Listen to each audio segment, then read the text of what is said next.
Welcome! In this video, we'll solve a multiple choice question about safety valve lift and blowdown requirements. Here is the question. Let's list the answer choices. We'll then identify the correct one and explain why the others are incorrect. Now, let's reason through it.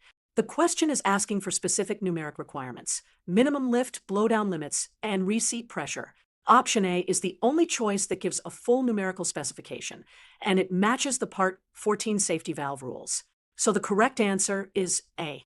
Let's summarize the correct values clearly. Minimum lift is 1/16 of an inch. Minimum blowdown is 2% of set pressure. Full lift is achieved at 3%. And the valve must reseat at 96% of the pressure. Why are the other choices incorrect? They do not match the Part 14 safety valve requirements on type, capacity credit, testing, or placement. Final answer. Choice A. Min lift 1/16 inch, blowdown 2%, full lift at 3%, reseats at 96%. Thanks for watching.